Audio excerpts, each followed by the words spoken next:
Good morning mga idol. Ito yung unang site natin pinuntahan. Trouble tayo ng slewing mo to. 50 TL. 50 TL size. Slewing. Punta tayo sa taas mga idol. Trouble tayo. So natanong natin yung operator. Pag swing daw siya sa dito na part, nagtitrip yung RCD sa baba.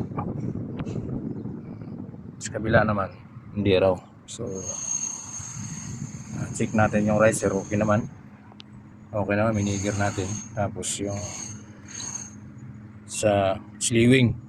So mimigir natin yung slewing.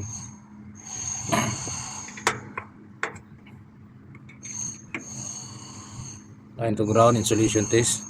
Tinanggal ko na yun sa slewing para ano tayo mag-migger. Dapat nakatanggal. So to, isang motor lang to. So migger natin slewing. So yan, shorted siya.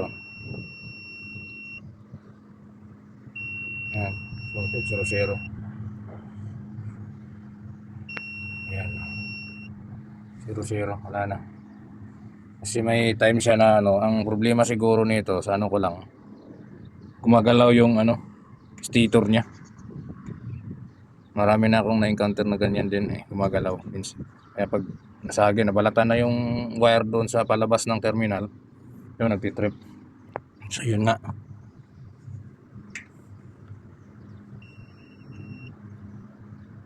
Ayan, 0 na siya, wala na.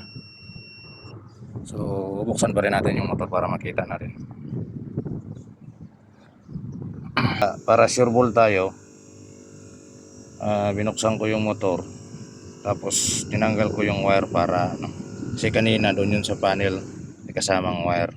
So it is insulation test rin natin yung wire, tapos yung motor. Ayan.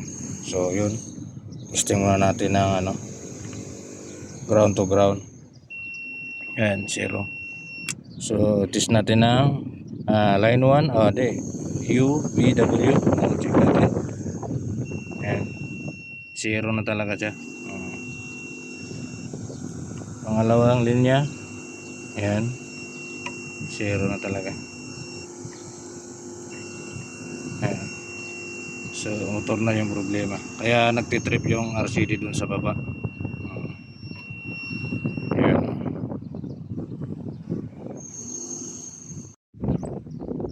Check din natin yung wire kung okay ba. Line 1 okay man, line 2 okay man, line 3. So ayos, walang problema sa wire. Sa motor yung problema.